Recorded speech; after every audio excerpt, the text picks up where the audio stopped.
मायली म्हणेने लागून राहिलं, कायच्यातच नाही लागून राहिलं. आता घरात बसलो होतो तर नुसता विचार आहे त्या पोरीचा, विचार आले डोक्यात.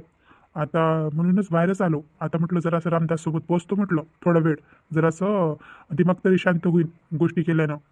रामदास, रामदास.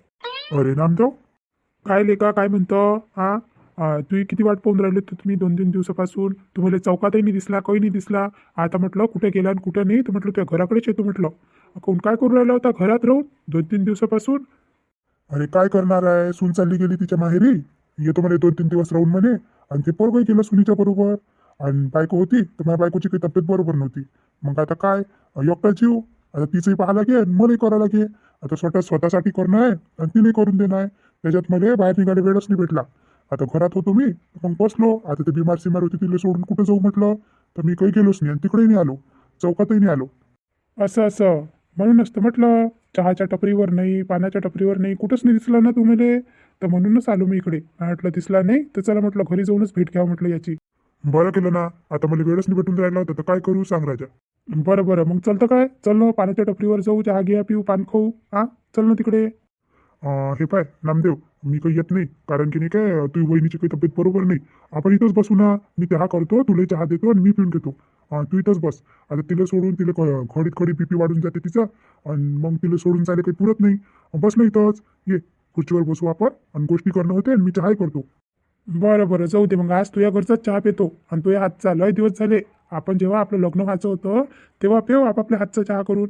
तेव्हापासून कधी चहा प्यायची वेळच आली नाही. आता तुझे लग्न झालं, तुझे लेकरं बाहेर झाले, मलाही लग्न झालं, मलाही लेकरं मोठे मोठे होऊन गेले. आणि एवढा काही वेळ भेटलाच नाही का स्वतःच्या हाताने चहा पाजूबा एकामेकाले. चल आता पहिलेचे दिवस ताजे करू म्हटलं आपण. चल बनव बरं मस्त चहा, तसाही तू मस्त बनवतो चहा. तुला आठवण आहे का रे एवढ्या दिवसाची? मग तेच तर सोन्याचे दिवस होते. आता तर म्हटलं जसं शनीच लागला मागं, असे दिवस चालू आहे. तेच जीवन चांगलं होतं आपलं. आता काही नाही, आता संसारात डोकं काम नाही करत. असं वाटे का सगळं लेकरीचे लग्न झाले, सगळं झालं. आता एक आहे पोरगं, त्याचंही होऊन जाईल. असं वाटे का याचे लग्न झाले बा आणि आपण आता मोकळं झालो, आपल्या मागं काही टेन्शनच नाही. पण खरं टेन्शन तर लग्न झाल्यावर राहते म्हटलं लेकरीचं. नांदले नाही लांडले, चांगले राहिले नाही राहून राहिले, सगळं टेन्शन आपल्याला राहते घरातलं. काऊन रे नामदेव, असं कोण बोलतो तू? हा, काय झालं, काय झालं काय घरी? काय सांगू रामदास तुले माझ्या घरची कहाणी. तुझ्या तरी एक पोरगा आहे, तोही सुखानं नांदून राहिला. तू सून आहे ते सुखानं नांदून राहिली. हा, तुझी पोरगी चांगली राहते सासरी. आणि माया घरी तर सारा धिंगाणा चालू आहे म्हटलं, सर्व धिंगाणा चालू आहे. माया पोरगं वेगळं निघून गेलं, वेगळं निघाले. काय बोलतो नामदेव, पिंटू वेगळं निघाला? काऊन, घरी जमत नव्हतं काय? काऊन, सूनबीन चांगली नाही आहे काय? अरे रामदास, सगळं चांगलं आहे, बस नशीबच खराब आहे आपलं. आणि ते तर निघाले होते. 2-4 दिवस झाले नाही ते निघाले तर ह्या पोरीचं आलं, रश्मीच्या नवऱ्याचं. आणि तिचं काही पटून नाही राहिलं. तर तिचा नवरा म्हणते का घटस्फोट पाहिजे म्हणते. काय, आणि एवढी मोठी गोष्ट होती की त्या पहिलेच कोण नाही सांगितली? आपण गेलो असतो ना, बोललो असतो ना, आपण रश्मीच्या सासरी गेलो असतो, काय आहे काय नाही ते बोललो असतो. हा, असं एवढी मोठी गोष्ट मनात ठेवतं, एखाद्या दिवशी तुझ्याच कमी जास्त होऊन जाईल, एवढं टेन्शन घेऊ. पण असं कसं होऊन राहिलं रे हे सगळं काही? विचार तर माहीत होच होता. पण रश्मीची सासू आलती म्हणते तिला न्याले मागं. तर घरचे हिनं काही बरोबर व्यवहार केला नाही म्हणते तिच्यासोबत. आणि ते मग पोरगी काही बरोबर बोलली नाही. तर पिंटू म्हणे, बाबा म्हणे तुम्ही राहू द्या म्हणे, मी जातो म्हणे, काय आहे तर पाहून येतो म्हणे. का रागाच्या भरात बोलले जवई, का तिच्या घरचीचाच तसा विचार आहे. तर मीच बोलतो म्हणे. तर मै सून आणि माझ्या पोरगं गेलो आज. पण ते गेले तर खरी, ते तर तिकडे आहे, पण मग मन इकडे नाही लागून राहिलं. का तिथं काय होऊन राहिलं असं आणि काय नाही. मी लय वेळचं घरात बसलो होतो, पण असं वाटे का जसं काही पहाड डोक्यावरच बसलं आहे काय, असं डोकं दुखून राहिलं होतं. तर आता म्हटलं घरात काय करू बसून, अजून विचारीन. तर म्हणून मी बाहेर निघालो. मग तूही आठवण आली तर म्हटलं चल म्हटलं आता रामदासच्या इकडे जातो म्हटलं, त्याला घेऊन चहाच्या टपरीवर जातो म्हटलं, पाणी खातो म्हटलं आणि चहाही पितो म्हटलं. तर म्हणून मी इकडे आलो होतो. आणि मलाही हलकं करायचं होतं रे मुले. आता सांगू तरी कोणाला सांग? जर आपलं सांगितलं ना तर लोक म्हणते याला एवढंच काम आहे, याच्या घरी असाच तमाशा आहे. तर सांग मग, सांगावं कोणाले?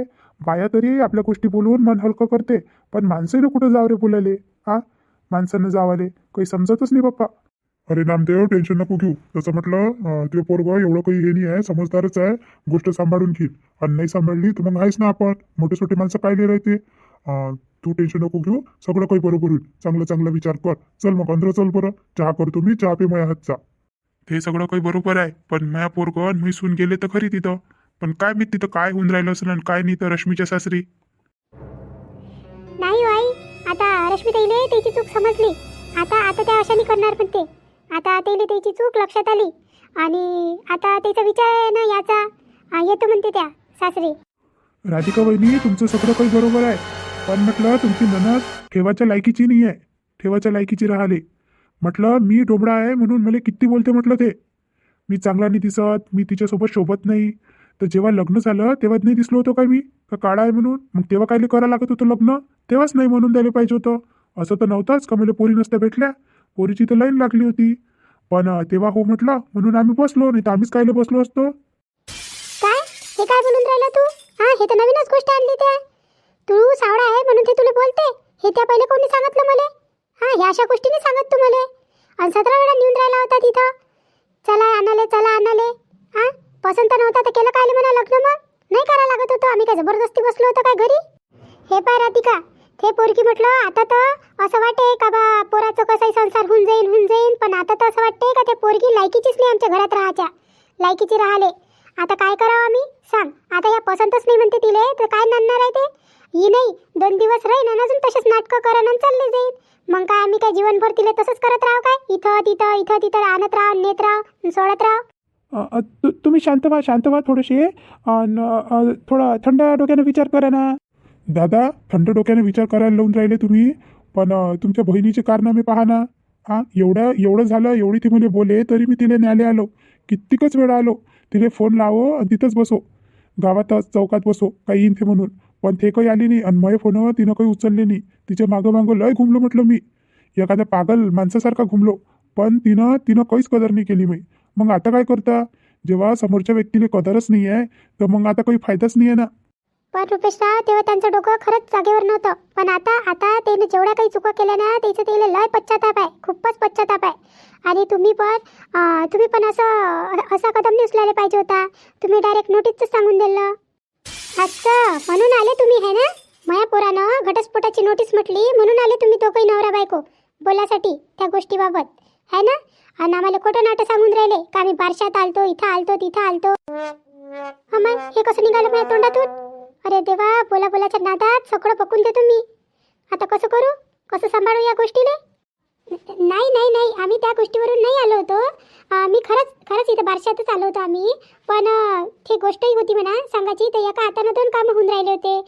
म्हणून इकडची धाव घेतली, इकडे घराकडे आलो तुमच्या.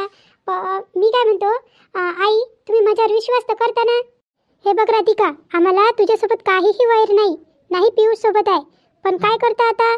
जेव्हा माझ्या पोराचं सुखच नाही तर त्या गोष्टीला वाढवून काय करतं? हां, जेव्हा सुखच नाही दोघांचं एकामेकासोबत तर काय करतं सांगतो? आई, एक वेळा तुम्ही माझ्यावर विश्वास ठेवा आणि जे काही झालं ना त्याला विसरण्याचा प्रयत्न करा. आणि आम्ही पण रश्मीताईला चांगलंच समजावतो. तुम्ही त्याची काळजी नका घेऊ.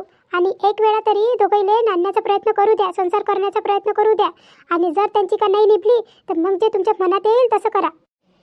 हे राधिकाई बरोबरच तर बोलून राहिली. एक वेळा आणून पाहतो कशी राहते कशी नाही. आणि जर का ते चांगली राहिली नाही तर मग तर डायरेक्ट घटस्फोटच घ्यायला लावतो. घटस्फोट घ्यायसाठी कमीत कमी यायचे मनाला शांती होऊन जाईल आणि आम्हाला जीवनभराची शांती भेटून जाईल. असंच करायला लागन. राधिका ताई, तुम्ही जे बोलून राहिल्या ते बरोबर आहे. पण संसार करणाऱ्याले एवढं कायले पाहिजे? काय तुम्ही चांगले नाही दिसत आणि तुम्ही माझ्यासोबत शोभत नाही, किती बोलते तुमची ननद मले? रुपेशराव, रागाच्या भरात बोलून दिलं असं रश्मीताईनं. एवढं काही वाईट नाही आहे त्या. आणि मनात राग राहिला ना तर राक्षस डोक्यावर बसते म्हटलं. पण राधिका वहिनी, हे पा रुपेशराव, तुम्ही मला बहीण समजता ना? तर बहीण या नात्यानंच मी तुम्हाला म्हणते की तुम्ही एक वेळा रश्मीताईला आणा इथं आणि त्यांच्यासोबत थोडे दिवस संसार करून पहा. तुम्हाला कसं वाटते कसं नाही, त्यांच्या स्वभावात तुम्हाला बदल वाटतो काय. आणि जर तुम्हाला पटन तर तुम्ही पुढे संसार कर जा, नाही पटन तर तुमच्या मनात जे येईल ते तुम्ही करा. पण एक वेळा तरी तुम्ही तुमच्या नात्याला संधी द्या. म्हणजे तुमच्या मनात कधी असा विचार नाही येणार का एक संधी द्यायची होती आणि ती मी दिली नाही म्हणून. आई काय म्हणतो? हे राधिका वहिनीची गोष्ट तुला पटून राहिली काय? हे पाय रुपया, म्हटलं संसार तुले करायचा आहे आणि तुले राहायचं आहे तिच्यासोबत. आणि तुला काय वाटते तर तुझा जो निर्णय राहील तो आमचा निर्णय राहील. कारण की जीवनभर तुलाच पाहा लागन तिले. आमचं काय, आम्ही 2 दिवसाचं, आज आहे उद्या नाही आहे. आता तूच विचार कर. पण मला तर असं वाटते का राधिका जे बोलून राहिली ते थोडं हातपर्यंत तरी चांगलं आहे. कारण की एक वेळा संधी द्यास लागते.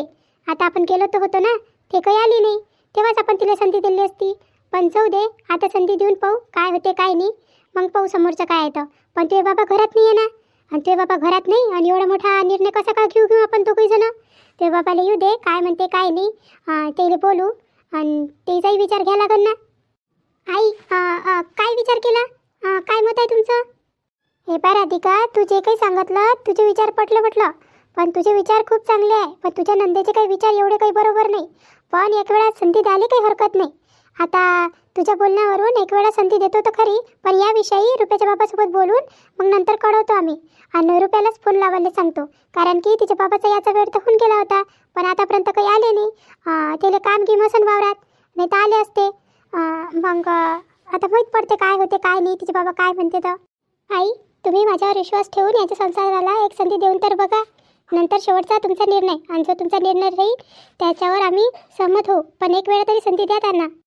हे पाय बे राधिका, तुझ्या शब्दाचा मान ठेवून या गोष्टीवर मी विचार तर नक्कीच करन, पण सध्या तर नाही, कारण की याचे रुपयाचे बाबा काही घरात नाही. ते येऊ देतो, नंतर काय आहे तर बसून आम्ही विचार करतो, नंतर कळवतो. बरं आई, येतो मग आम्ही. खूप उशीर झाला आम्हाला, घरी जायचं आहे अजून. जाण्यात किती उशीर होऊन जाईल. बरं, निघतो मी आता. तुम्ही कळवा मग काय विचार आहे ते तुमचा आम्हाला. बरं रुपेशराव, येतो आता. जरासं शांत डोक्याने विचार करा तुम्ही या गोष्टीवर. रुपेशराव, तुम्ही मला बहीण समजून माझ्या गोष्टीचा विचार करता शांतपणे, आणि एक वेळा संधी द्या आमच्या रश्मीताईला. हो राधिकाताई. बरं आई, येतो मग. निघतो आम्ही. गेले काय? गेले वाटते. आई, तुझं काय मत आहे? या राधिकाताईनं सांगितलं तर त्याच्यावर काय मत आहे म्हटलं? हे पाय रुपया, आता एवढे दिवस तर म्हटलं आपण तिची वाट पाहिली रश्मीची, पण काही बरोबर झालं नाही. पण आता म्हटलं एक वेळा संधी देऊन बघ, नाही तर कसं होणार आहे. म्हणा ना, जीवनाचा प्रश्न आहे, तिचा येईन तू येई. आता एक वेळा संधी देऊन बघ काय होते काय नाही. पण ह्याविषयी त्या बाबासोबत नक्कीच बोलायला लागल. ते काय म्हणते तर काय नाही तर विचार घ्यायला लागल ना त्याचा. नाही तर ते बाबा म्हणान आपल्याच मनानं चालून राहिले, म्हणान सगळ्या गोष्टी म्हणान आपल्याच मनानं हाकलून राहिले म्हणान. पहिले त्या बाबाला येऊ दे, त्याच्यासोबत बसू आणि काय आहे तर निर्णय घेऊ. पहा आता, राधिकानं जे काही सांगितलं, जे काही बोलली, त्याच्यावर विश्वास तर करावाच लागत ना, कारण की एक संधी देऊन पाहावंच लागते. आता जीवनाचा प्रश्न आहे शेवटी. तर असं आहे आता. पण आता उद्या काय होते तर माहीत पडत, कारण की रुपयाचे बाबा येईल, ते सांगन काय विचार आहे काय नाही त्याचा. आता त्याचा विचार घ्यायला लागेल ना. मग तर आता पुढचा एपिसोड पाहण्यासाठी तुम्ही आम्हाला सबस्क्राईब करा, नक्की सबस्क्राईब करा. पण तुम्ही काय करता, व्हिडिओ पाहता आणि आम्हाला सबस्क्राईबही नाही करत. तुम्ही सबस्क्राईब करता तर आमचं मोटिवेशन वाढते, आणि मग तुमच्यासाठी आम्ही अजून कल्पना सुचवून नवीन कहाणी बनवून आणतो. तर त्यासाठी आम्हाला सबस्क्राईब करा, लाईक करा, शेअर करा आणि कमेंट करा. आता पुढचा व्हिडिओ आपण उद्या टाकू, तेव्हापर्यंत आम्हाला रजा द्या. भेटू मग उद्या. धन्यवाद.